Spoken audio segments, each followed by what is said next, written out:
हमारे साथ कांग्रेस नेता आकिब है। शुभेंदु अधिकारी का बयान काफ़ी चर्चित में है। विधानसभा के बाहर उन्होंने जो एक स्टेटमेंट दिया था, क्या इसके बारे में सोचेंगे? और तृणमूल कांग्रेस की तरफ से अब तक एक भी एफआईआर दर्ज नहीं किया गया। देखिए, ये हम लोग भी आपके प्रेस के माध्यम से हम लोग देखे जो विधानसभा के बाहर में जिस तरह का स्टेटमेंट एलओपी शुभेंदु अधिकारी का था, बीजेपी लीडर शुभेंदु अधिकारी का था, ये बहुत ही शर्म की बात है कि पश्चिम बंगाल के राजनीति में कभी भी इस तरीके का भाषा और इस तरीके का कम्युनल स्टेटमेंट एक कम्युनिटी के खिलाफ, एक धर्म विशेष के खिलाफ देना, ये नई बात नहीं रह गई है कलकत्ता शहर में और पश्चिम बंगाल में। आज आप बताइए, बीजेपी में ये लड़ाई चल रहा है कि बीजेपी का सभापति अभी कौन बनेगा। शुभेंदु अधिकारी उस रेस में पीछे रहने का कारण है जो उसको विधानसभा के बाहर में मुस्लिम एमएलए के खिलाफ में बयान देना पड़ रहा है कि यहाँ पर अगर 26 में बीजेपी का सरकार आता है तो चैंग तोला करके, मतलब हैंगिंग करके, हम जो मुस्लिम एमएलए टीएमसी के जीत करके आएंगे उसको हम विधानसभा के बाहर में फेंकेंगे। आज इतना बड़ा बयान देने के बाद में मुख्यमंत्री ममता बनर्जी का और टीएमसी के तरफ से कोई भी स्टेटमेंट नहीं आया है। टीएमसी का एक एमएलए है भरतपुर का, हुमायूं कबीर का एक बयान आया है जिसमें वो अपने कम्युनिटी को सेफ करते हुए नजर आए हैं, कम्युनिटी के लिए बोलते हुए नजर आए हैं। उसके बाद टीएमसी हुमायूं कबीर को शोकॉज किया है। तो इससे हम लोग क्या समझेंगे? टीएमसी का दोहरा चेहरा इसे समझा जाए, या बीजेपी और टीएमसी का सांठगांठ समझा जाए, या दिल्ली में दोस्ती बंगाल में कुश्ती समझा जाए। हमेशा अपने बयान के माध्यम से ये बात पश्चिम बंगाल और कोलकाता शहर के लोगों को बोलते हैं कि दिल्ली में दोस्ती और बंगाल में कुश्ती। ममता बनर्जी के नज़र में अमित शाह गंदा बीजेपी है और मोदी अच्छा बीजेपी है। ममता बनर्जी के नज़र में अटल बिहारी वाजपेयी अच्छा बीजेपी है और शुभेंदु अधिकारी गंदा बीजेपी है। आज आप बताइए, टीएमसी हेयर स्ट्रीट थाना जो विधानसभा के अंदर, विधानसभा जो थाना के जुरिडिक्शन में आता है, हेयर स्ट्रीट पीएस में क्यों एफआईआर नहीं हुआ?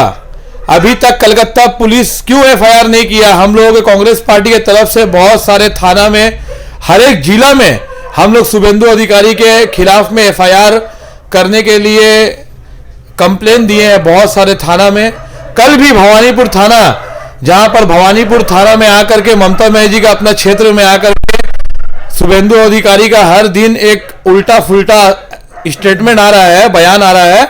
इसके खिलाफ में कल हम लोग दिन में 1 बजे भवानीपुर थाना में शुभेंदु अधिकारी के खिलाफ में हम लोग एफआईआर करेंगे। लेकिन टीएमसी के नेता लोग क्या सोए हुए हैं? आज उनको क्यों विधानसभा से बाइकआउट नहीं किया जा रहा है? उनको विधानसभा से क्यों नहीं निकाला जा रहा है?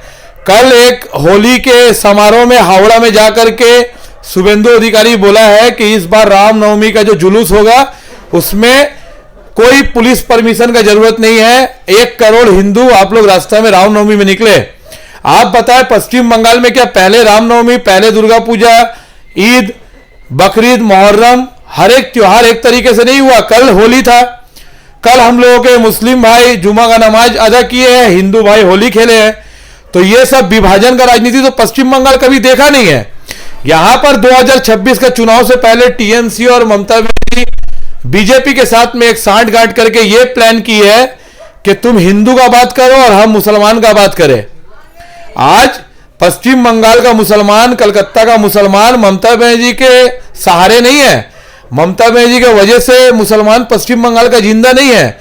मुसलमान को पश्चिम बंगाल में राजनीति में तेज पत्ता के जैसा इस्तेमाल किया जा रहा है। खाना जब तक बनाना है तब तक मुसलमान को इस्तेमाल करो, खाना बन जाने के बाद तेज पत्ता को निकाल करके फेंक दो।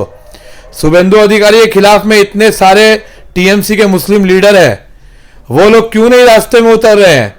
आज एक रमजान का महीना चल रहा है और हर दिन शुभेंदु अधिकारी एक कम्युनिटी को लेकर के, माइनॉरिटी कम्युनिटी को लेकर के, एक धर्म विशेष को लेकर के अपना अपशब्द बयान दे रहा है। इसके खिलाफ में टीएमसी का मुखपात्र बोले, टीएमसी का स्पोक्स पर्सन, उन लोगों का बयान क्यों नहीं है? आखिर क्या वजह है कि मुस्लिम विधायक और सांसद खामोश है?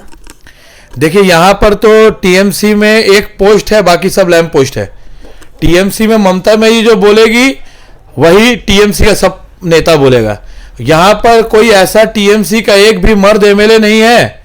आज टीएमसी में इतने सारे मुस्लिम एमपी एमएलए हैं, एक का भी अंदर में ताकत नहीं है शुभेंदु अधिकारी के खिलाफ में बोलने का या विधानसभा के अंदर में लड़ाई करने का।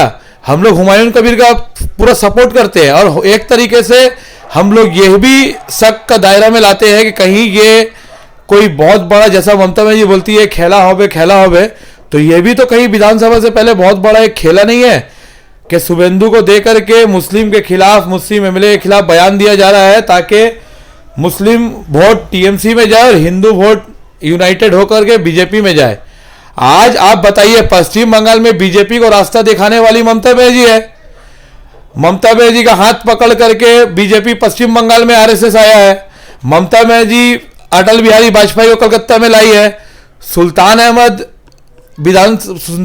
अहमद लोकसभा का चुनाव लड़ा है टीएमसी बीजेपी का जोट प्रार्थी हिसाब से। जॉन बारला बहुत सारे टीएमसी बीजेपी के नेता है जिनका डीएनए जो है डीएनए बीजेपी आरएसएस का है और ममता बनर्जी का बीजेपी डीएनए का सेट में आरएसएस है। यहां पर खाल काट के कुमीर ममता बनर्जी लाई है। आप बताइए, सीपीएम के जमाना में हम लोग बीजेपी और आरएसएस का इतना दापोट बंगाल में देखते थे। हम लोग कांग्रेस पार्टी की तरफ से तमाम थाना में, तमाम जिला में हम लोग एफआईआर किए हैं।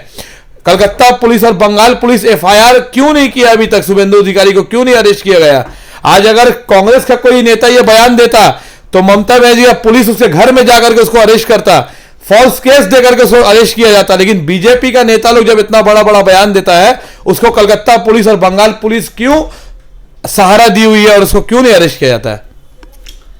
ये थे आकिब गुलजार। आने वाले दिनों में शुभेंदु अधिकारी के खिलाफ आकिब गुलजार की तरफ से भवानीपुर थाना में एफआईआर दर्ज किया जाएगा। हमारे इस वीडियो को अगर आप यूट्यूब और फेसबुक पर देख रहे हैं तो हमारे पेज को लाइक करें, वीडियो को ज़्यादा से ज़्यादा शेयर करें।